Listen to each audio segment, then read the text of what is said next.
If I could stop one heart from breaking, I shall not live in vain.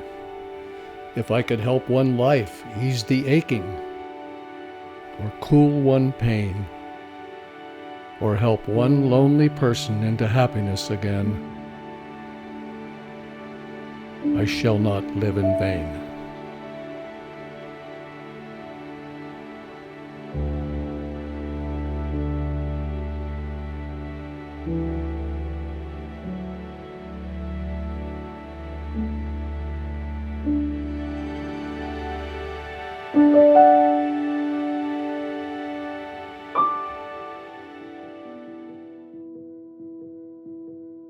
Well, finding out that we were having twins, we couldn't be more happy.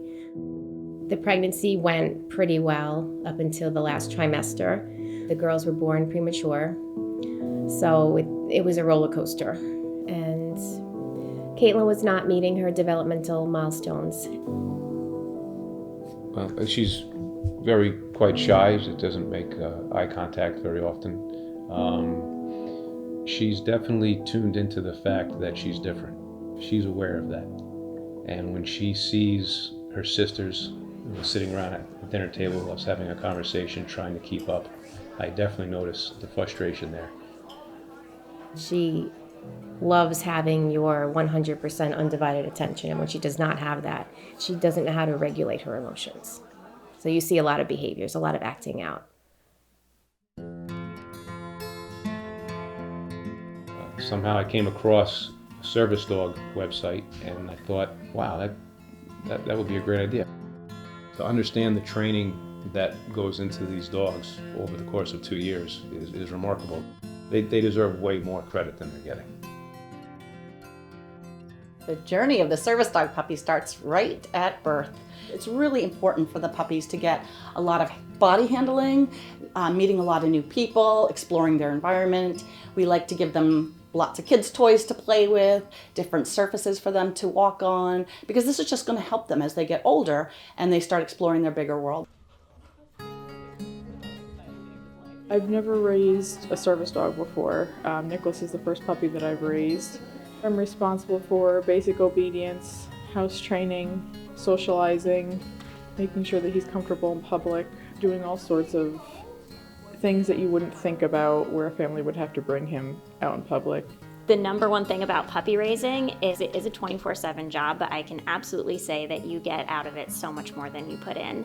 Ranger is the 6th puppy that I've raised, and it's such an amazing feeling when you see the dog that you put a lot of hard work into and that you've known since he was a little puppy grow up to change someone's life and give them greater independence and help them reach a potential that they didn't have the opportunity to do before. Once the dogs enter formal training, we start working in some pretty hard outside dog distraction areas, squirrel distractions, geese distractions. We teach the anchoring behavior.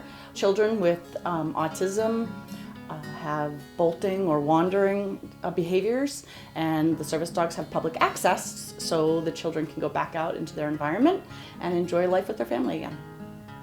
Teaching the dogs to anchor, we start with just one trainer and one dog, and we teach them a really strong sit-stay. After a while, we start to do it just like a child would, just a quick bolt, and the dog has to anchor into position and keep that child safe, giving the parent precious seconds to get their child back to the dog.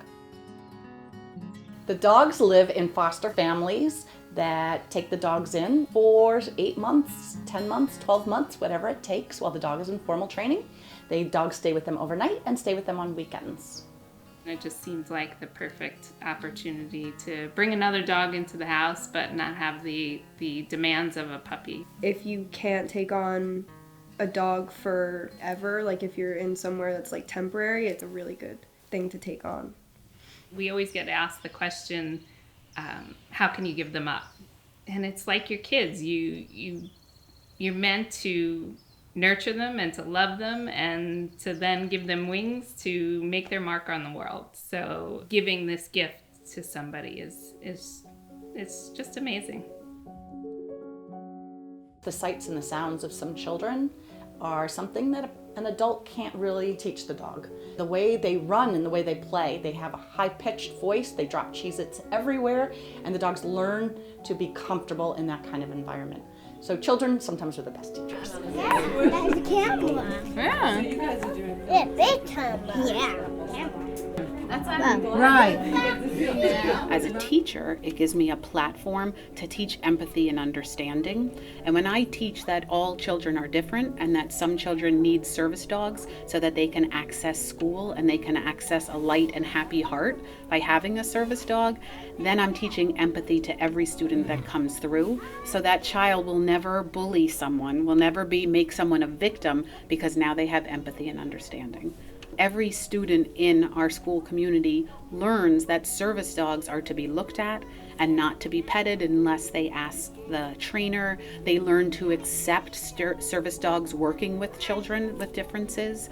And then when they turn key it and go out into the community, they're now making that parent-dog partnership, child partnership, more safe. So we teach a kindergarten to third grade self-contained classroom. There are 7 students in our class with a variety of different disabilities. Many have autism as well as other developmental disabilities. You might see students that are exhibiting repetitive behaviors such as rocking back and forth or tapping their fingers together. You might also see other behaviors such as impulsivity and a lack of self-control. The second the dogs enter the room, there's this calming presence that comes over the entire classroom, and everyone just kind of lets out like a big breath. It's really so amazing, and anyone that enters the room can feel that energy.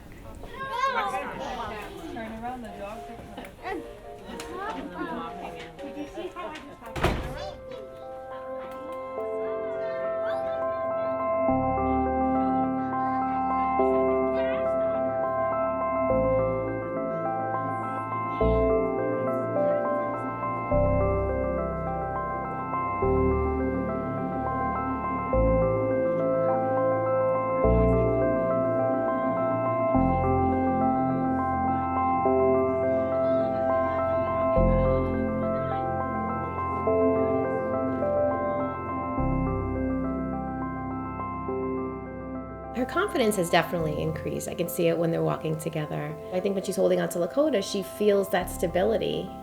I also think she feels like she's helping Lakota, like she's helping walk her, and she's taking care of her.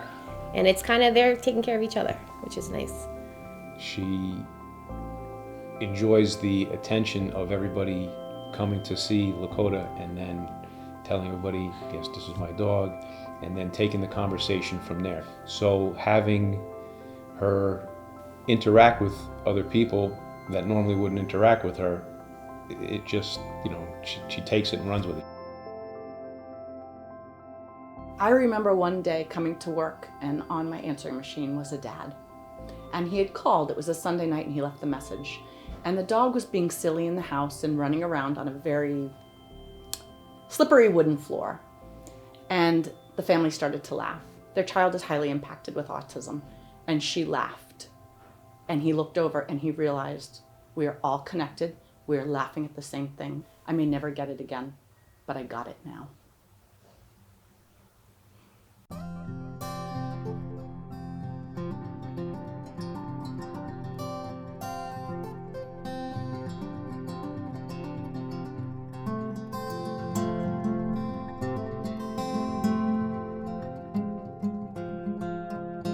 BluePath is hope. BluePath to me is a future. BluePath is friendship. BluePath is an adventure. BluePath is love. BluePath is opportunity. BluePath is changing the world one dog at a time.